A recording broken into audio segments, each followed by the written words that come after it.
Assalamualaikum warahmatullahi wabarakatuh. Alhamdulillahi rabbil alamin. Wabihi nasta'inu ala umuri dunya waddin. Wassalatu wassalamu ala ashrafil anbiya'i wal mursalin, sayyidina wa nabiyyina Muhammadin wa ala alihi wa sahbihi ajma'in.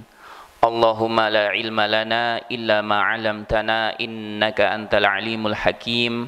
Rabbi shrah li sadri wa yassir li amri wahlul 'uqdatan min lisani yafqahu qawli, amma ba'd. Jamaah kaum muslimin yang dimuliakan Allah Subhanahu wa taala. Alhamdulillah, pada malam hari yang berbahagia ini kita akan melanjutkan untuk mengkaji tafsir surat Al-Ikhlas dari kitab Taisir Al-Karimi Rahman fi Tafsiri Kalamil Manan, buah karya dari Al-Allamah Asy-Syaikh Abdurrahman Ibn Nasir As-Sa'di rahimahullahu ta'ala. Surat Al-Ikhlas. Surat Al-Ikhlas dinamakan dengan surat Al-Ikhlas karena mengandung di dalamnya makna mentauhidkan Allah Subhanahu wa taala. Dinamakan juga dengan surat Al-Ikhlas karena siapa saja yang membacanya khallasan min adzabillah, akan dibebaskan dari adab Allah Subhanahu wa taala. Ada juga yang menyatakan dinamakan dengan surat Al-Ikhlas karena surat ini murni menjelaskan sifat-sifat Allah Subhanahu wa taala saja.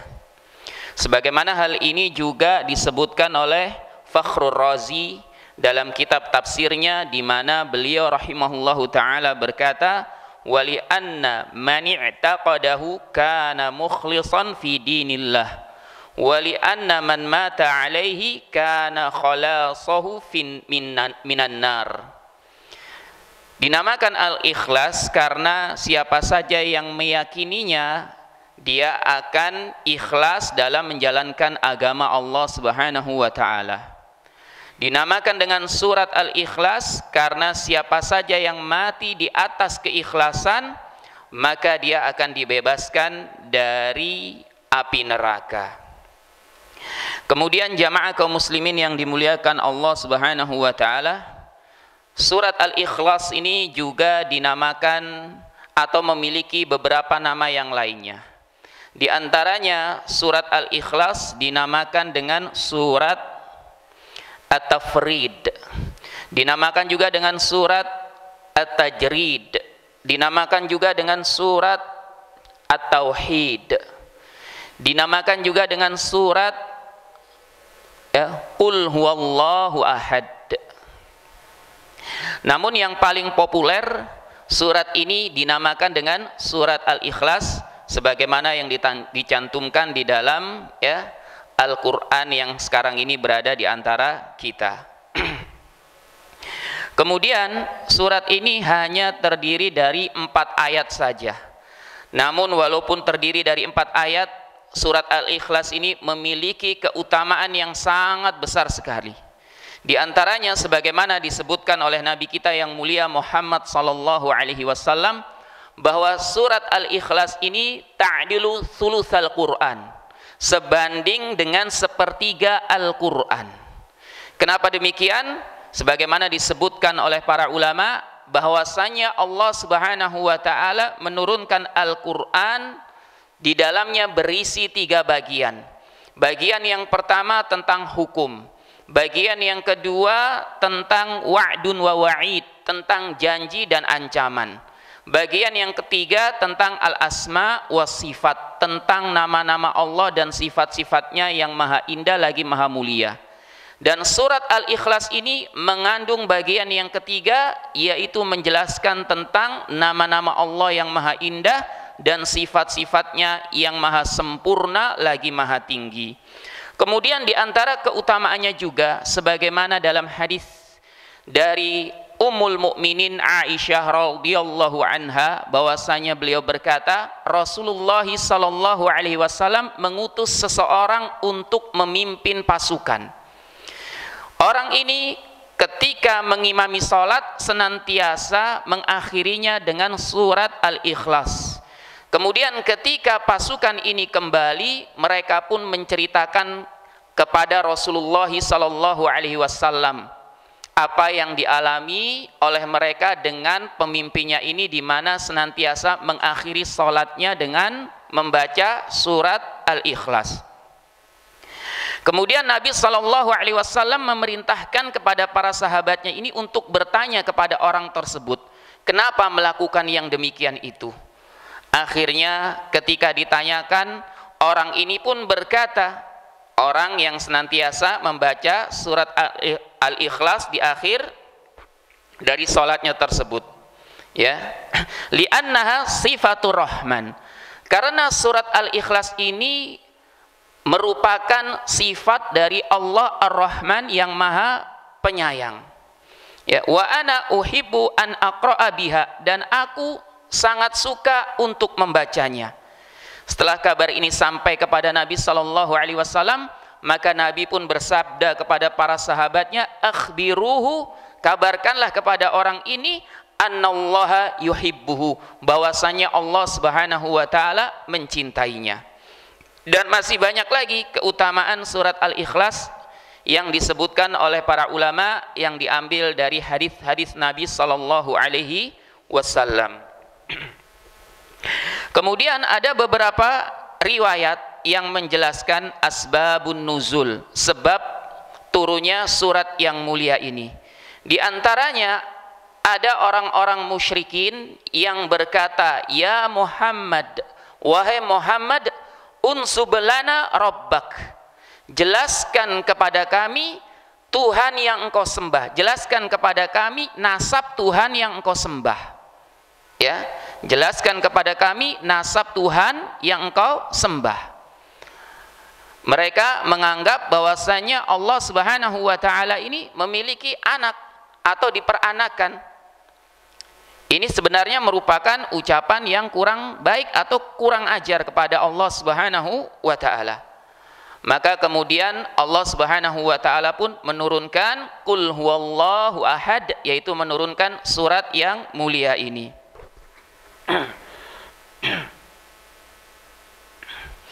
Kemudian jamaah kaum muslimin yang dimuliakan Allah Subhanahu wa taala,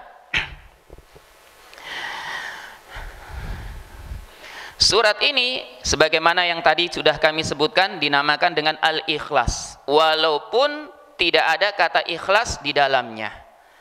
Karena penamaan Al-Qur'an itu bisa dengan dua cara. Penamaan surat dalam Al-Quran itu bisa dengan dua cara. Yang pertama, dengan mengambil satu kata yang terdapat di dalam Al-Quran, di dalam surat tersebut, ya. Contohnya seperti Al-Baqarah, karena memang di dalam tersebut disebutkan beberapa kali kata Baqarah ini. An-Nisa juga disebutkan. Kemudian An-Nas, Al-Falaq ini disebutkan dalam surat tersebut. Cara yang kedua, menamakan surat tersebut dengan makna yang terkandung di dalamnya. Wallahu ta'ala a'lam, ya, sependek dari bacaan saya terhadap penjelasan para ulama, bahwa surat yang dinamakan dengan makna yang terkandung di dalamnya hanya dua saja. Yang pertama surat Al-Fatihah, yang kedua adalah surat Al-Ikhlas ini. Setelah itu kita akan masuk kepada penjelasan dari Syekh Abdurrahman Ibn Nasir As-Sa'di rahimahullahu ta'ala dalam tafsirnya ini, ya. Mungkin ada yang mau baca dulu ayatnya, silahkan, ya, suratnya ini. Ayo.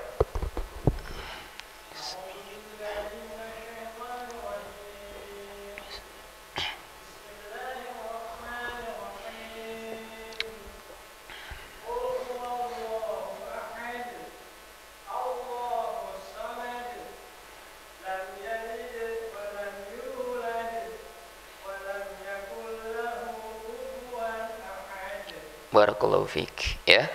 Qul huwallahu ahad. Katakanlah, dialah Allah yang Maha Esa. Allahus Samad. Allah adalah As-Samad, yaitu yang segala sesuatu bergantung kepadanya. Lam yalid wa lam yulad. Tidak beranak dan tidak diperanakkan. Walam yakul lahu kufuwan ahad. Dan tidak ada sesuatu pun yang setara dengannya. Ini adalah surat Al-Ikhlas. Ya, kebanyakan para ulama menjelaskan bahwa surat ini makiyah. Walaupun ada juga yang menyebutkan surat ini adalah madaniyah. Namun sebagaimana makna yang terkandung di dalamnya berisi tentang tauhid kepada Allah, berisi tentang ya sifat-sifat Allah, maka ini merupakan kebanyakan dari surat-surat yang makiyah. Surat-surat yang makiyah, maka ya banyak ulama yang lebih menguatkan bahwa Al-Ikhlas ini merupakan surat makiyah.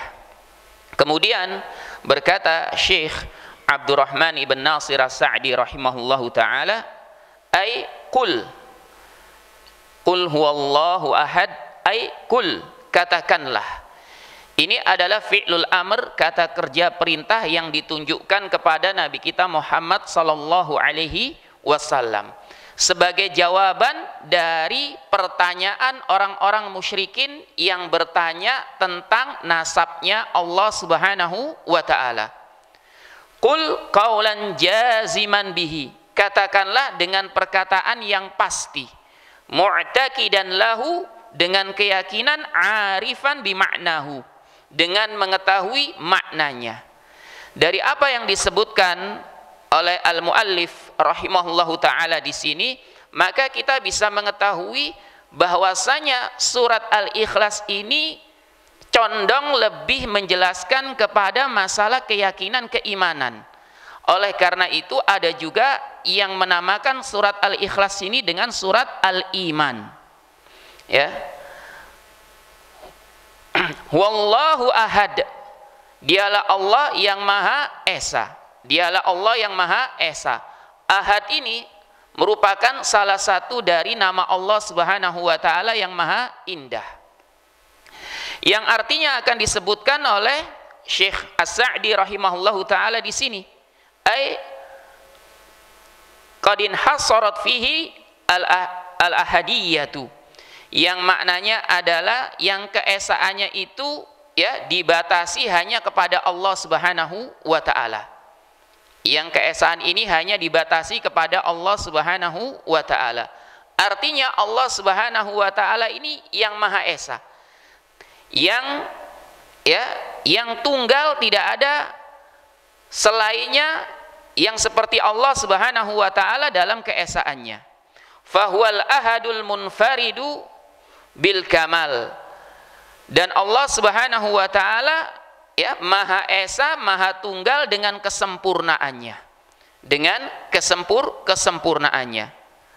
Alladzi lahul asmaul husna, yang hanya milik Allah lah nama-nama yang terindah, sebagaimana Allah Subhanahu wa taala berfirman, walillahil asmaul husna, dan hanya milik Allah lah nama-nama yang terindah atau maha indah. Ya. Wasifatul kamilatul ulya, dan hanya milik Allah lah sifat-sifat yang sempurna lagi maha tinggi.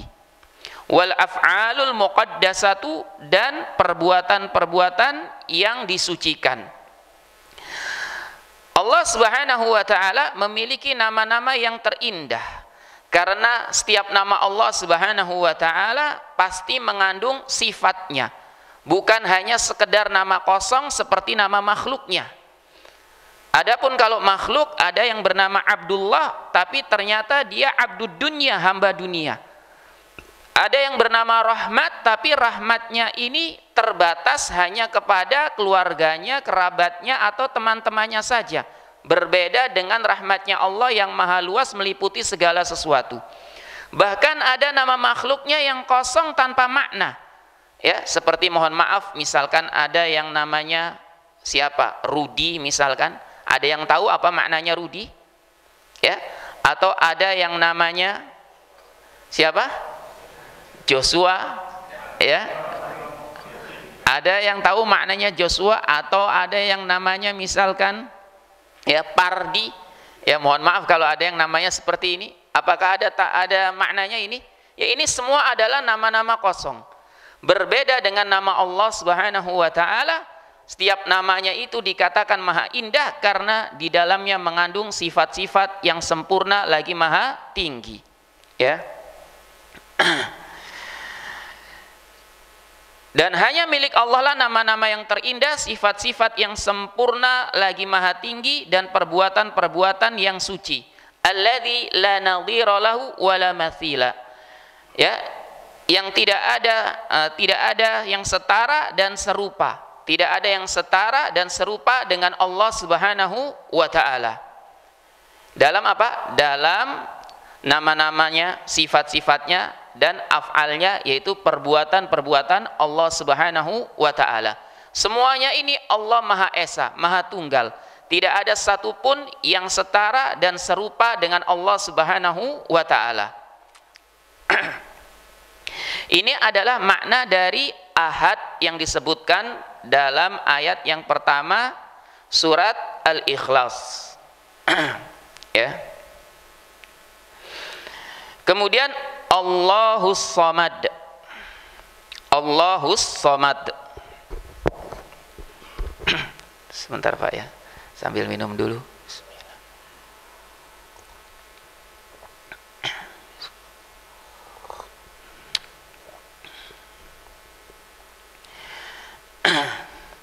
Dan tidak akan ada pernah sesuatu pun yang serupa dengan Allah Subhanahu wa taala. Jangankan serupa, dibandingkan dengan Allah Subhanahu wa taala tidak ada yang pantas sama sekali. Ibaratnya membandingkan pedang yang tajam dengan tongkat. Dengan tongkat, maka ini merupakan sesuatu yang tidak pantas. Karena ketika ada sesuatu yang sempurna dibandingkan dengan sesuatu yang tidak memiliki kesempurnaan, atau yang kesempurnaannya itu di bawahnya, pada hakikatnya ini sedang apa? Sedang mengurangi kesempurnaan yang maha sempurna. Sebagaimana hal ini disebutkan dalam sebuah syair, alam taro anna saifa yanqusu qadruhu idza qila inas saifa amda minal asa. Ya, bukankah engkau melihat bahwasanya pedang itu berkurang mutunya idza qila, apabila dikatakan sesungguhnya pedang itu lebih tajam daripada tongkat. Lebih tajam daripada tongkat. Ini merupakan perbandingan yang tidak tepat, tidak layak. Demikian juga Allah Subhanahu wa taala tidak pernah akan bisa dibandingkan dengan apapun. Karena memang tidak ada yang serupa, yang sama, yang setara dengan Allah Subhanahu wa taala. Allah Maha Esa dalam nama-namanya, dalam sifat-sifatnya, dalam perbuatan-perbuatannya. Walaupun makhluk memiliki nama rahmat, memiliki nama siapa?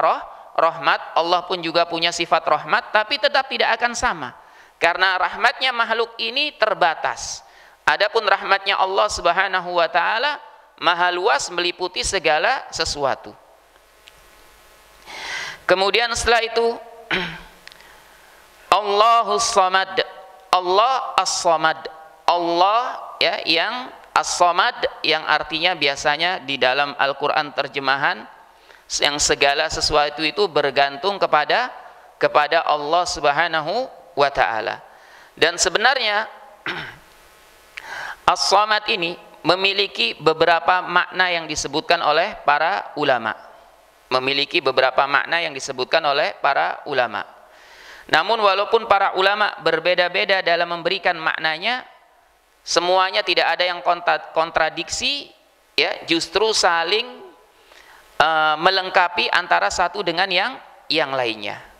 Adapun di sini Syekh As-Sa'di rahimahullahu taala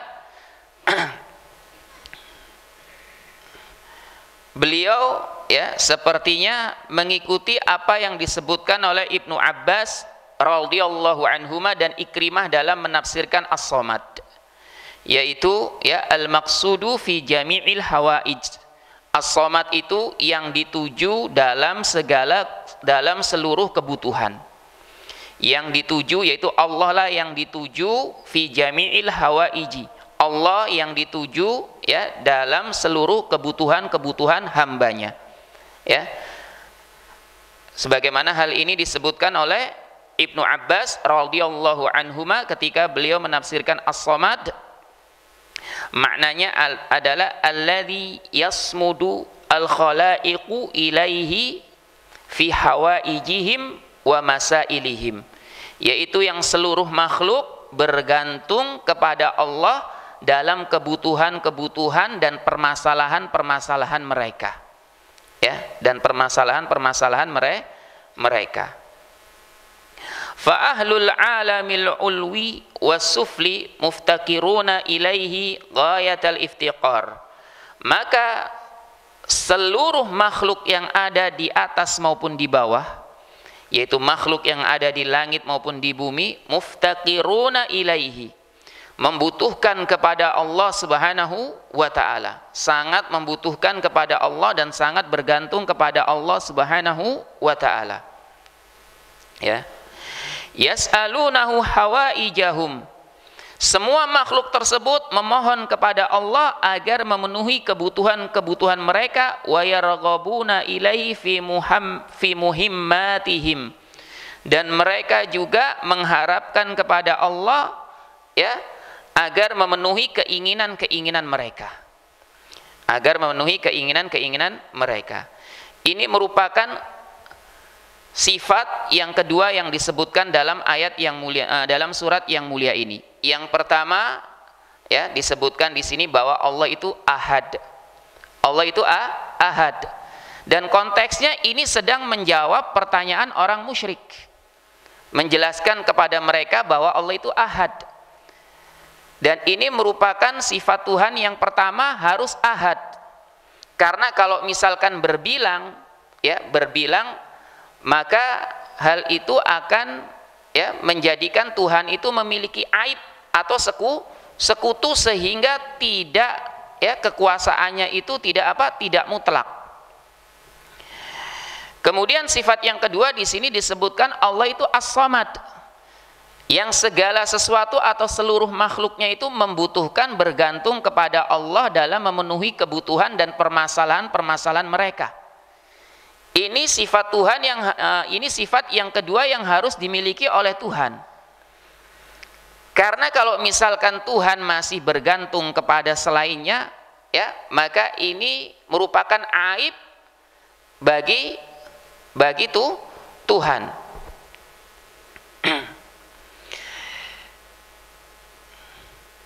Kemudian kenapa di sini bahwasanya seluruh makhluknya itu bergantung kepada Allah Subhanahu wa ta'ala dalam memenuhi kebutuhannya, li'annahul kamilu fi awsafihi, karena sesungguhnya Allah Subhanahu wa ta'ala maha sempurna dalam sifat-sifatnya, ya. Al-alimul ladzi qad kamula fi ilmihi, Allah itu al-alim, yang maha mengetahui, yang sungguh ya sempurna dalam ilmunya, yang sungguh sempurna dalam ilmunya. Ilmunya Allah ini sangat sempurna. Allah Subhanahu wa ta'ala mengetahui segala sesuatu yang zahir maupun yang batin, yang global maupun yang terperinci. Ya. Bahkan Allah Subhanahu wa ta'ala mengetahui sehelai daun yang jatuh dari pohonnya. Kapan jatuhnya, di mana jatuhnya, bagaimana jatuhnya, bahkan sebelum daun itu jatuh Allah Subhanahu wa ta'ala sudah mengetahuinya. Sebagaimana Allah Subhanahu wa ta'ala berfirman, wa ya'lamu ma fil barri wal bahri wa ma tasqutu min waraqatin illa ya'lamuha.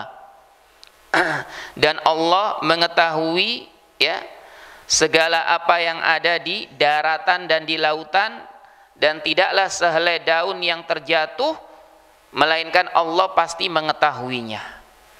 Allah mengetahui kapan daun itu akan jatuh, bagaimana jatuhnya, di mana jatuhnya, ya, bahkan Allah mengetahui daun itu akan jatuh sebelum daun itu terjatuh. Ini menunjukkan sangat sempurnanya ilmu Allah Subhanahu wa ta'ala.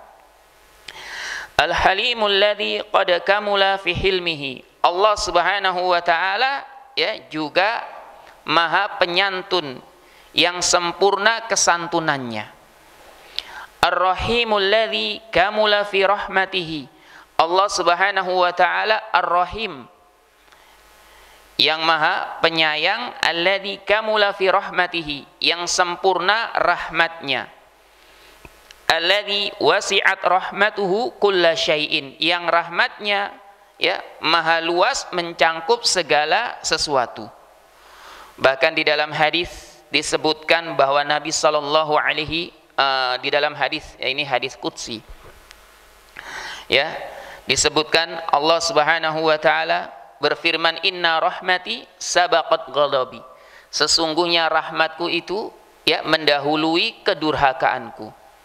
Kenapa demikian? Disebutkan ya oleh, saya lupa, At-Turbushi kalau nggak salah ya.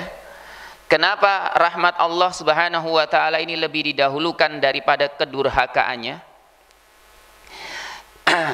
Karena rahmat dan keadilan Allah Subhanahu wa taala ini lebih luas, mencangkup segala sesuatu kepada seluruh makhluknya, bahkan kepada makhluk yang seharusnya tidak berhak mendapatkan rahmat Allah, tapi tetap diberikan. Adapun kedurhakaannya hanya akan diberikan oleh Allah kepada makhluk yang memang berhak untuk mendapatkannya. Bisa difahami ya Pak ya? Insya Allah ya. Rahmat Allah itu apa? Rahmat Allah dan keadilannya itu lebih luas. Ya, lebih luas mencangkup segala sesuatu yang rahmatnya itu diberikan kepada makhluknya yang sebenarnya tidak berhak untuk mendapatkannya.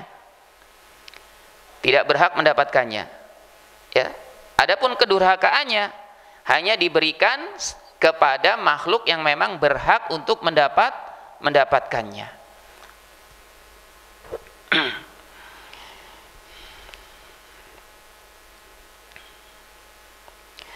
Wa hakadha sairu awsafihi, dan seperti inilah seluruh sifat-sifat Allah Subhanahu wa taala ya. Wa min kamalihi annahu, dan di antara kesempurnaan Allah Subhanahu wa taala annahu lam yalid wa lam yulad, bahwasanya Allah Subhanahu wa taala itu tidak beranak dan tidak diperanakkan ya. Likamali ginahu, karena sempurnanya kecukupannya Allah Subhanahu wa taala, sehingga tidak membutuhkan kepada siapapun, justru seluruh makhluknya lah yang membutuhkan kepada Allah Subhanahu wa taala ya.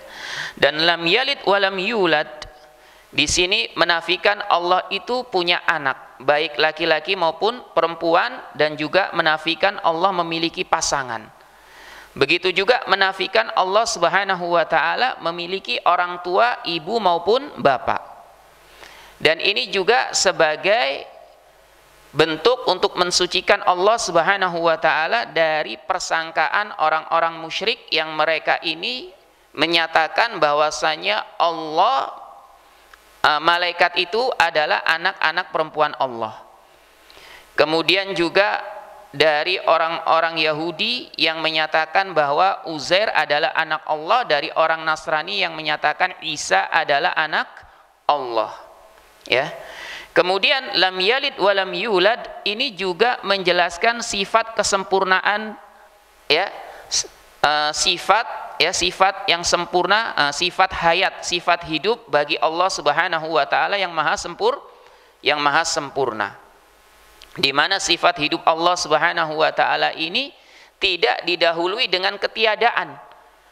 Karena Allah Subhanahu wa taala itu lam yulad, tidak dilahirkan, tidak diperanakkan, yang menunjukkan bahwasanya sifat hidup Allah ini tidak didahului dengan ketiadaan, berbeda dengan makhluknya yang kehidupannya ini didahului dengan ketiadaan. Sebelumnya tidak ada, kemudian menjadi ada ya, kemudian menjadi ada. Dan juga menjelaskan ya sifat baqa Allah yang maha sempurna, bahwasanya Allah Subhanahu wa taala itu ya maha kekal, Berbeda dengan kekekalan beberapa makhluknya yang dikekalkan oleh Allah. Seperti apa? Surga dan neraka. Surga dan neraka ini memang kekal, tapi kekekalannya tidak sama seperti kekekalan Allah Subhanahu wa ta'ala. Kekekalan Allah tidak didahului sebelumnya dengan ketiadaan, tapi surga ini sebelumnya tidak ada, kemudian diadakan oleh Allah. Ya, ini yang pertama. Perbedaan antara kekalnya surga neraka dengan Allah Subhanahu wa ta'ala. Kemudian kekekalan Allah Subhanahu wa ta'ala ini melekat dalam zatnya. Adapun surga dan neraka kekal karena dikekalkan oleh Allah Subhanahu wa ta'ala. Walaupun ada ya yang berpendapat bahwa surga dan neraka ini juga merupakan makhluk yang tidak kekal, akan apa? Akan hancur juga. Walam yakul lahu kufuwan ahad. Ini merupakan ayat yang terakhir. Ini ayat yang terakhir. Ya, tapi sebelumnya lam yalid walam yulad ini adalah sifat yang disebutkan yang ketiga tentang sifat Tuhan. Jadi Tuhan itu yang pertama harus ahad, yang kedua itu harus apa? As-samad, yang segala makhluknya itu bergantung membutuhkan kepadanya, yang ketiga itu ya tidak beranak dan tidak diperanakan. Ya, tidak beranak dan tidak diperanakan. Karena kalau misalkan beranak dan diperanakan, maka ini akan mengurangi sifat somadiyah, yang menjadikan bahwasanya Tuhan itu membutuhkan kepada sesuatu yang lainnya. Kalau apa? Kalau beranak dan diperanakkan. Ya. Oleh karena itu, di antara ulama seperti Ar-Rabi' ibn Anas rahimahullahu taala ketika menafsirkan As-Samad, beliau mengatakan alladzi lam yalid wa lam yulad. As-Samad itu yang tidak beranak dan tidak diperanakkan. Ya. Walam yakul lahu kufuwan ahad, dan tidak ada sesuatu pun yang setara dengannya, yaitu dengan Allah Subhanahu wa ta'ala. La fi asma'ihi, tidak ada yang setara dalam nama-namanya, wala fi awsafihi, dalam sifat-sifatnya, wala fi af'alihi, dalam perbuatan-perbuatannya. Ya, tidak ada satupun yang setara dengan Allah Subhanahu wa ta'ala, yang semisal, yang serupa. Sebagaimana Allah Subhanahu wa ta'ala berfirman, laisa kamitslihi syai' wa huwas samiul basir. Tidak ada sesuatu pun yang semisal, yang serupa dengan Allah, dan Allah maha mendengar lagi maha melihat. Ya. Fahadhihi surah mustamilatun ala tauhidil asma'i was sifat. Maka surat ini, kata Syekh Abdurrahman ibn Nasir As-Sa'di rahimahullahu ta'ala, mustamilatun ala tauhidil asma'i was sifat. Ya, mencangkup atau mengandung tauhid al-asma was sifat. Ya, wallahu ta'ala a'lam bishawab. Wa sallallahu ala nabiyyina Muhammadin wa ala alihi wa sahbihi wasallam. Mungkin kita cukupkan dulu sampai di sini. Subhanakallahumma wa bihamdik, asyhadu an la ilaha illa anta, astaghfiruka wa atubu ilaik. Wassalamu alaikum warahmatullahi wabarakatuh.